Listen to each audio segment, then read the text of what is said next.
जय श्री कृष्णा। आप सभी का दिन शुभ और मंगलमय हो और आप सभी को मोक्षदा एकादशी और गीता जयंती की हार्दिक शुभकामनाएं। आज एकादशी के शुभ अवसर पर आप सुनेंगे एकादशी के दिन सुनी जाने वाली संपूर्ण व्रत कथाएं और एकादशी माता की आरती। अगर आपको वीडियो अच्छी लगे तो प्लीज लाइक करके कमेंट बॉक्स में विष्णु भगवान की जय जरूर लिखिएगा।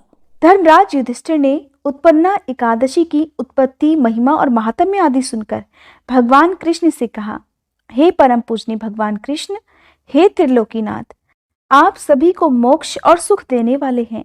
मैं आपको प्रणाम करता हूँ। हे प्रभु, आप सभी पर कृपा करते हैं। मेरी एक जिज्ञासा को कृपा पूर्वक शांत कीजिए। तब भगवान कृष्ण ने कहा, हे धर्मराज, जो कुछ भी जानना चाहते हो निर्भय होकर कहो, मैं अवश्य ही तुम्हारी जिज्ञासा को शांत करूंगा। तब धर्मराज कहने लगे, हे प्रभु, यह जो आपने मार्गशीर्ष मास के कृष्ण पक्ष की एकादशी के विषय में बताया है, उसे सुनकर मुझे बड़ी ही शांति प्राप्त हुई। अब आप कृपया कर मार्गशीर्ष मास के शुक्ल पक्ष में जो एकादशी पड़ती है उसके विषय में भी बताने की कृपा करें। उसका नाम क्या है, उस दिन कौन से देवी देवता की पूजा की जाती है और उसकी पूजन विधि क्या है, इस व्रत को करने से मनुष्य को क्या फल मिलता है। हे प्रभु, मेरे इन प्रश्नों का विस्तार सहित उत्तर देकर कृपया आप मेरी जिज्ञासा को दूर कीजिए, तो आपकी बड़ी कृपा होगी। धर्मराज की बात सुनकर भगवान कृष्ण कहने लगे, हे धर्मराज, तुमने बहुत ही श्रेष्ठ प्रश्न किया है, इसलिए तुम्हारा यश संसार में फैलेगा। मार्गशीर्ष मास के शुक्ल पक्ष की एकादशी अनेक पापों को नष्ट करने वाली है। संसार में इसे मोक्षदा एकादशी के नाम से जाना जाता है। इस एकादशी के दिन श्री दामोदर भगवान का धूप दीप नैवेद्य आदि से श्रद्धा और भक्ति पूर्वक पूजन करना चाहिए। हे कुंती पुत्र, इस एकादशी व्रत के प्रभाव से नरक में गए हुए माता पिता पितर आदि को स्वर्ग की प्राप्ति होती है। हे धर्मराज, अब मैं तुमसे एकादशी व्रत की कथा कहता हूँ, ध्यान पूर्वक सुनो। वैखानस नाम का एक राजा प्राचीन नगर में राज्य करता था। उसके राज्य में चारों वेदों के ज्ञाता और ब्राह्मण रहा करते थे। राजा अपनी प्रजा का पालन पुत्रवत किया करता था। प्रजा भी अपने राजा को बहुत प्रेम करती थी। एक रात को स्वप्न में राजा ने अपने पिता को नरक की यातनाएं भोगते देखा। इस प्रकार का स्वप्न देखकर राजा बड़ा ही व्याकुल हुआ। वह सुबह होने का बेचैनी से इंतजार करने लगा और सुबह होते ही उसने राज पुरोहितों को बुलाकर अपने रात्रि के स्वप्न की बात बताई। कहने लगा, हे ब्राह्मणों, रात को स्वप्न में मैंने अपने पिता को नरक की यातनाएं भोगते देखा है। उन्होंने मुझसे कहा है कि हे पुत्र, मैं घोर नरक भोग रहा हूँ, मेरी यहाँ से मुक्ति कराओ। हे राज पुरोहित जी, जब से मैंने अपने पिता के यह वचन सुने हैं तब से मुझे चैन नहीं है। अब मुझे राज सुख ऐश्वर्य हाथी घोड़े धन स्त्री पुत्र आदि कुछ भी सुखदायक प्रतीत नहीं हो रहे हैं। हे राजपुरोहित जी, अब मैं क्या करूं, कहाँ जाऊं? इस दुख के कारण मेरा शरीर तप रहा है। आप सब मुझे किसी प्रकार का तप दान या व्रत आदि बताएं, जिसे करने से मेरे पिता को मुक्ति प्राप्त हो सके। यदि मैंने अपने पिता को नरक की यातनाओं से मुक्त कराने के प्रयास नहीं किए तो मेरा जीवन तो निरर्थक है। जिसके पिता नरक की यातनाएं भोग रहे हो, उस व्यक्ति को इस धरती पर सुख भोगने का कोई अधिकार नहीं है। हे ब्राह्मण देवों, मुझे शीघ्र ही इसका कोई उपाय बताने का कष्ट करे। इस प्रकार कहकर राजा बहुत व्याकुल हो गया। राजा के आंतरिक दुख की पीड़ा को देखकर और सुनकर ब्राह्मणों ने आपस में विचार विमर्श किया। फिर सभी एकमत होकर राजा से कहने लगे, हे राजन, वर्तमान भूत और भविष्य के ज्ञाता पर्वत नाम के एक मुनि हैं। वे यहाँ से ज्यादा दूर नहीं हैं। अगर आप अपने मन की व्यथा उनसे जाकर कहेंगे तो वे अवश्य ही इसका कोई सरल उपाय आपको बता सकते हैं। राजपुरोहितों की बात सुनकर और उनकी बात मानकर राजा मुनि के आश्रम में गए। आश्रम में अनेक शांतचित्त योगी और मुनि तपस्या कर रहे थे। चारों वेदों के ज्ञाता पर्वत मुनि दूसरे ब्रह्मा के समान बैठे जान पड़ रहे थे। उनके चेहरे से दिव्य तेज झलक रहा था। राजा ने मुनि को दंडवत प्रणाम किया और फिर अपना परिचय दिया। पर्वत मुनि ने राजा से कुशल क्षेम पूछी। तब राजा कहने लगे, हे मुनिवर, आपकी कृपा से मेरे राज्य में सब कुछ कुशल मंगल है, किंतु मेरे सामने अचानक ही एक ऐसी समस्या आ खड़ी है जिससे मेरा हृदय बड़ा ही अशांत हो रहा है। और तब राजा ने बड़े ही दुखी मन से रात को देखे गए स्वप्न की पूरी बात पर्वत मुनि को बता दी और फिर दुखी स्वर में कहने लगे, हे महर्षि, अब आप कृपया कर मेरा मार्गदर्शन कीजिए कि ऐसे में मुझे क्या उपाय करना चाहिए। कैसे मैं अपने पिता को नरक की यातना से मुक्ति दिला सकता हूँ। हे मुनिवर, जब से रात को मैंने अपने पिता के बारे में ऐसा स्वप्न देखा है, तब से मुझे एक क्षण को भी चैन नहीं है। कृपया कर मुझे इस कष्ट से मुक्ति दिलाइए और कोई समाधान भी बताइए। तब राजा की बात पर्वत मुनि ने बड़ी गंभीरता पूर्वक सुनी। फिर अपनी आंखें बंद कर भूत और भविष्य पर विचार करने लगे। कुछ पलों तक ध्यान और चिंतन करने के बाद उन्होंने कहा, हे राजन, मैंने अपने योग बल के द्वारा तुम्हारे पिता के सभी कुकर्मों का ज्ञान प्राप्त कर लिया है और मैं जान चुका हूं कि आज वो किस प्रकार और क्यों नरक भोग रहे हैं। दरअसल उन्होंने अपने पूर्व जन्म में अपनी पत्नियों में भेदभाव किया था। अपनी बड़ी रानी के कहने में आकर उन्होंने अपनी दूसरी पत्नी को ऋतुदान मांगने पर नहीं दिया। उसी पाप के कर्म के कारण तुम्हारे पिता नरक में गए हैं। यह जानकर वैखानस राजा ने याचना भरे स्वर में कहा, हे ऋषिवर, मेरे पिता के उद्धार का कोई तो उपाय होगा। कृपया आप मुझे उस उपाय को बताने की कृपा करें कि किस प्रकार मेरे पिता इस पाप से मुक्त हो सकेंगे। तब पर्वत मुनि कहने लगे, हे राजन, मार्गशीर्ष मास के शुक्ल पक्ष में जो एकादशी होती है उसे मोक्षदा एकादशी कहते हैं और यह मोक्ष प्रदान करने वाली होती है। आप इस मोक्षदा एकादशी का व्रत श्रद्धा और निष्ठा के साथ करें और उस व्रत के पुण्य को संकल्प करके अपने पिता को अर्पित कर दें। एकादशी व्रत के पुण्य से आपके पिता को अवश्य ही नरक से मुक्ति मिल जाएगी। पर्वत मुनि के ऐसे वचनों को सुनकर राजा ने उन्हें धन्यवाद किया। उन्हें प्रणाम कर राजा अपने राज्य को लौट आया और परिवार सहित मोक्षदा एकादशी का विधि पूर्वक व्रत किया। इस व्रत के पुण्य को राजा ने अपने पिता को अर्पित कर दिया और फिर इस व्रत के प्रभाव से राजा के पिता को सहज ही मुक्ति मिल गई। स्वर्ग को प्रस्थान करते हुए राजा के पिता ने कहा, हे पुत्र, तेरा कल्याण हो। इतना कहकर राजा के पिता ने स्वर्ग को प्रस्थान किया। इसलिए हे धर्मराज, जो मनुष्य मार्गशीर्ष मास के शुक्ल पक्ष की एकादशी का उपवास करते हैं, उनके सभी पाप, सभी कष्ट, सभी दुख दूर हो जाते हैं और अंत में वे स्वर्ग लोक को प्राप्त होते हैं। इस उपवास से उत्तम और मोक्ष प्रदान करने वाला कोई भी दूसरा व्रत नहीं।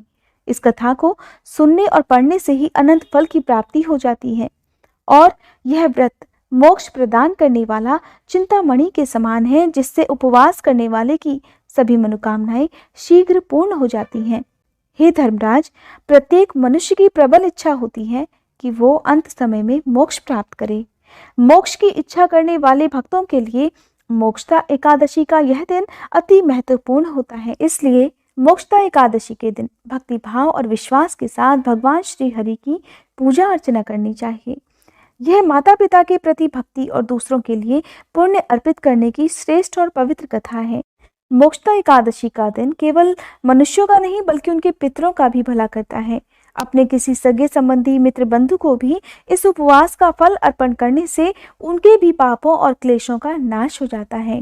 धर्मराज युधिष्ठिर को एकादशी का महात्म्य बताकर भगवान श्री कृष्ण कुछ क्षणों के लिए मौन हो गए और तब धर्मराज युधिष्ठिर ने भी भगवान श्री कृष्ण के बताए अनुसार इस एकादशी व्रत का पालन किया, जिससे महाभारत युद्ध में मारे गए उनके सगे संबंधियों को भी अंत में मोक्ष की प्राप्ति हुई।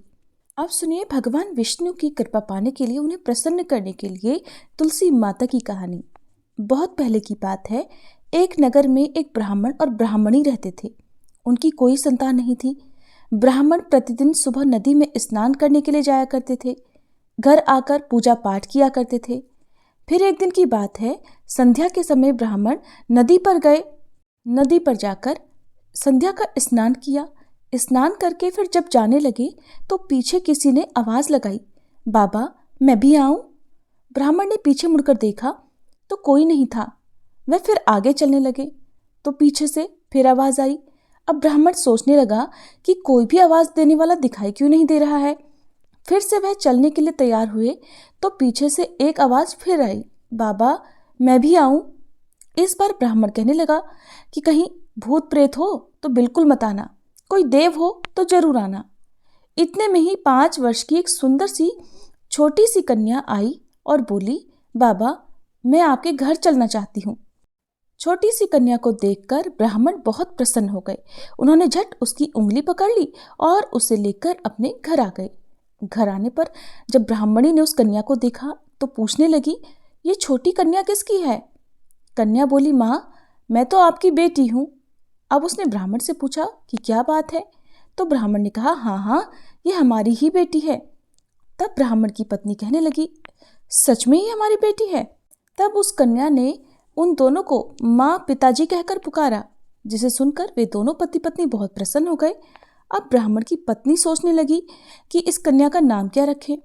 तब ब्राह्मण ने कहा कि इसका नाम हम तुलसी रख देते हैं। आज एकादशी के दिन हमें ये मिली है तो हम भगवान विष्णु को प्रिय अत्यंत तुलसी जी का ही नाम इस कन्या को दे देते हैं। ये हमारे आंगन की तुलसी है। अब वह तुलसी उन ब्राह्मण दंपत्ति के घर में खेल कूद कर बड़ी होने लगी। बड़ी होकर जब वह विवाह के योग्य हुई तब माता पिता को उसके विवाह की चिंता होने लगी। तब तुलसी कहने लगी, माँ जी पिताजी आप मेरी चिंता बिल्कुल मत करना, मुझे ब्याहने तो स्वयं भगवान कृष्ण आएंगे, आप तो बस तैयारियां करो। और इस प्रकार विवाह का दिन आया। अब विवाह का शुभ मुहूर्त भी निकल आया। भगवान ने स्वयं आकर फिर तुलसी से विवाह किया। जब तुलसी विदा होकर जाने लगी तो उसके माता पिता अपनी कन्या के वियोग से दुखी होकर रोने लगे। कहने लगे, बेटी हम तुम्हें कहाँ लेने आएंगे? तुलसी ने कहा, माँ पिताजी आप मेरी चिंता बिल्कुल मत करो, मैं तो आपको संतान सुख देने के लिए और आपका असीम प्रेम पाने के लिए आई थी। मेरा ससुराल तो द्वारका धाम है, आप जब भी मुझे याद करोगे तो मैं तुरंत आ जाऊंगी। आप घर में तुलसी लगा कर रखना, उससे आपके मन को शांति मिलेगी, घर की शुद्धि होगी, आपके घर की जितनी भी नकारात्मक ऊर्जा है वो दूर हो जाएगी और इस प्रकार आपको कभी मेरी याद से दुख नहीं होगा। आंगन की तुलसी को आप हमेशा सजा कर रखना, उसकी पूजा अर्चना करना, इस प्रकार आपको कभी भी मेरी कमी नहीं होगी। ऐसा कहकर तुलसी भगवान कृष्ण के साथ द्वारका धाम को चली गई। ये थी भगवान श्री विष्णु को प्रिय तुलसी जी की कहानी। अब सुनिए एकादशी माता की कथा और आरती। 11 माता की कथा का वर्णन स्वयं भगवान श्री कृष्ण ने अपने श्रीमुख से धर्मराज युधिष्ठिर को सुनाया था। एक बार धर्मराज युधिष्ठिर ने भगवान श्री कृष्ण से पूछा, हे मधुसूदन, पुण्यमयी एकादशी अर्थात 11 माता की उत्पत्ति कैसे हुई? इस संसार में वह क्यों पवित्र मानी गई और सभी देवताओं को कैसे प्रिय हुई? तब भगवान कृष्ण कहने लगे, हे कुंती नंदन, प्राचीन समय की बात है, सतयुग में मुर नाम का एक दानव रहा करता था। वह बड़ा ही अद्भुत, अत्यंत रौद्र तथा संपूर्ण देवताओं के लिए बड़ा भयंकर था। उस काल रूपधारी दुरात्मा महासुर ने देवराज इंद्र को भी जीत लिया था।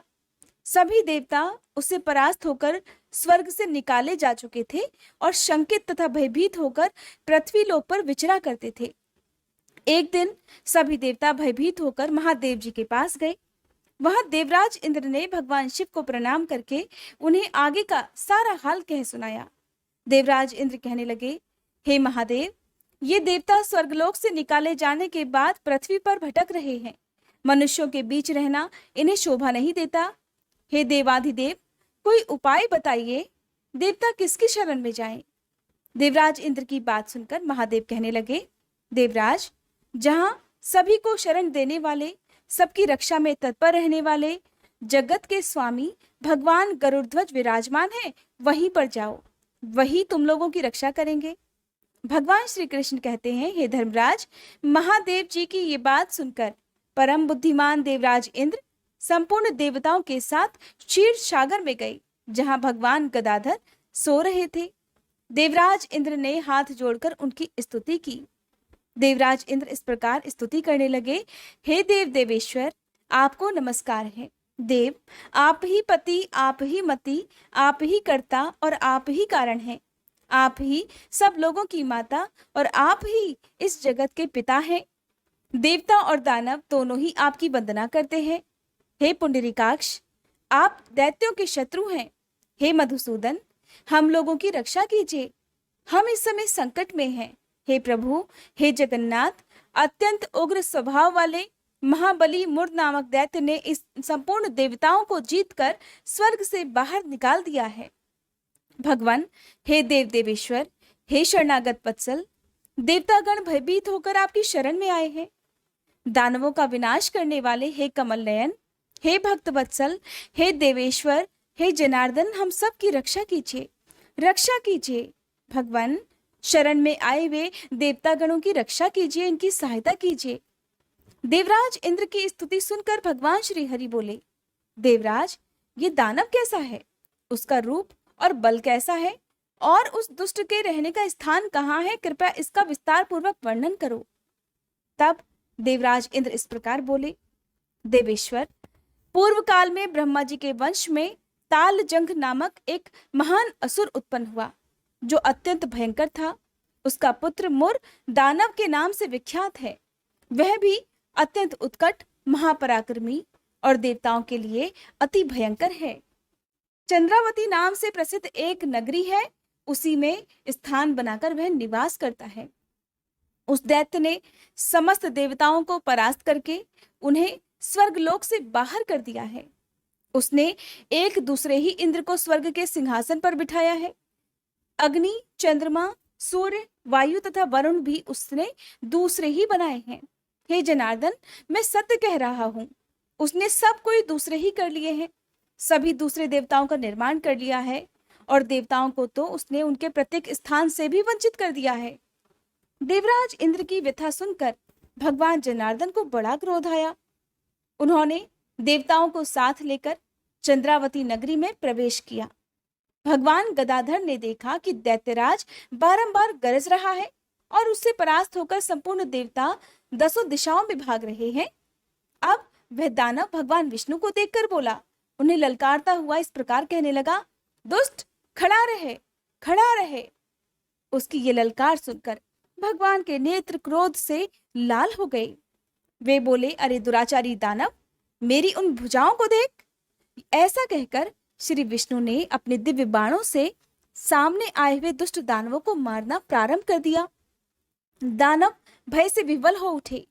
हे पांडु नंदन धर्मराज युधिष्ठिर, फिर भगवान विष्णु ने दैत्य सेना पर चक्र का प्रहार किया। उससे छिन्न भिन्न होकर सैकड़ों योद्धा मृत्यु के काल में समा गए। इसके बाद भगवान मधुसूदन बद्रिकाश्रम को चले गए। वहां सिंहावती नाम की गुफा थी, जो कि 12 योजन लंबी थी।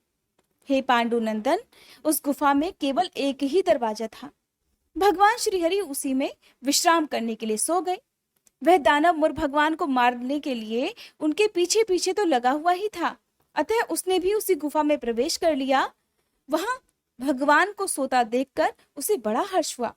उसने सोचा, ये दानवों को भय देने वाला देवता है, अतः निस्संदेह आज मैं इसको मार डालूंगा। हे युधिष्ठिर, दानव के इस प्रकार विचार करते ही भगवान विष्णु के शरीर से एक सुंदर दिव्य कन्या प्रकट हुई, जो बड़ी ही रूपवती, सौभाग्यशालिनी तथा दिव्य अस्त्र शस्त्रों से सुसज्जित थी। वह भगवान के तेज के अंश से उत्पन्न हुई थी। उसका बल और पराक्रम महान था। हे युधिष्ठिर, दानवराज मुर ने उस कन्या को देखा। कन्या ने युद्ध का विचार करके दानव के साथ युद्ध के लिए याचना की, और तब दोनों के बीच भयानक युद्ध छिड़ गया। कन्या सभी प्रकार की युद्ध कला में निपुण थी। वह मुर नामक महान असुर उसके हुंकार मात्र से ही राख का ढेर हो गया। दानव के मारे जाते ही भगवान श्री हरि निद्रा त्याग कर उठे। उन्होंने दानव को इस प्रकार धरती पर निष्प्राण देखा तो कन्या से पूछा, मेरा यह शत्रु अत्यंत उग्र और भयंकर था, इसका वध किसने कर डाला? कन्या कहने लगी, हे स्वामिन, आपके ही प्रसाद से मैंने इस महादैत्य का वध किया है। श्री भगवान ने कहा, कल्याणी, तुम्हारे इस कर्म से तो तीनों लोकों के मुनि और देवतागण आनंदित हुए हैं, अतः तुम्हारे मन में जैसी इच्छा हो उसके अनुसार मुझसे कोई वर मांग लो। देव दुर्लभ होने पर भी वह वर मैं तुम्हें दूंगा, और इसमें तनिक भी संदेह नहीं। तब उस कन्या ने, जो कि साक्षात एकादशी ही थी, विनम्रता पूर्वक कहा, हे प्रभु, यदि आप प्रसन्न हैं तो मैं आपकी कृपा से सभी तीर्थों में प्रधान, समस्त विघ्नों का नाश करने वाली तथा सभी प्रकार की सिद्धि देने वाली देवी हो जाऊं। हे जनार्दन, जो लोग आप में भक्ति रखते हुए मेरे दिन को उपवास करेंगे उन्हें सब प्रकार की सिद्धि प्राप्त हो जाए। हे महादेव, जो लोग उपवास, नक्त भोजन अथवा एक भुक्त करके मेरे व्रत का पालन करें उन्हें आप धन, धर्म और मोक्ष प्रदान कीजिए। श्री विष्णु कहने लगे, हे कल्याणी, तुम जो कुछ कहती हो वह सब पूर्ण होगा, वह सब सत्य होगा। भगवान श्री कृष्ण कहते हैं, हे धर्मराज, ऐसा वर पाकर महाव्रता एकादशी बहुत प्रसन्न हुई। दोनों पक्षों की एकादशी समान रूप से कल्याण करने वाली है। इसमें कभी भी शुक्ल और कृष्ण पक्ष की एकादशी का भेद कभी नहीं करना चाहिए। यदि उदय काल में थोड़ी सी एकादशी, मध्य में पूरी द्वादशी और अंत में किंचित त्रयोदशी हो तो वह त्रिस्पर्शा एकादशी कहलाती है। वह भगवान को बहुत ही प्रिय है।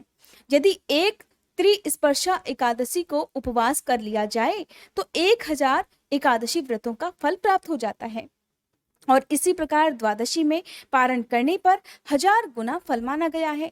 अष्टमी, एकादशी, षष्ठी, तृतीय और चतुर्दशी ये यदि पूर्व तिथि से विद्ध हो तो उनमें व्रत नहीं करना चाहिए। परवर्तिनी तिथि से युक्त होने पर ही इनमें उपवास का विधान है। पहले दिन में और रात में भी एकादशी हो तो दूसरे दिन केवल प्रातःकाल एकदंड एकादशी रहे तो पहली तिथि का परित्याग करके दूसरे दिन की द्वादशी तिथि एकादशी का ही उपवास करना चाहिए।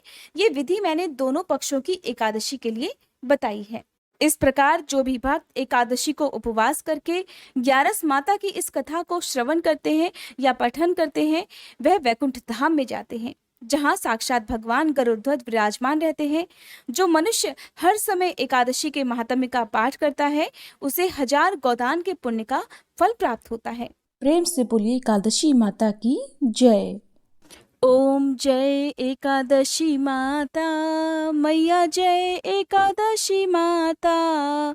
विष्णु पूजा व्रत को धारण कर शक्ति मुक्ति पाता। ओम जय एकादशी माता। तेरे नाम गिनाऊं देवी, भक्ति प्रदान करनी। गण गौरव की देनी, माता शास्त्रों में वरनी। ओम जय एकादशी माता। मार्गशीर्ष के कृष्ण पक्ष की उत्पन्ना विश्वतारिणी जनमी।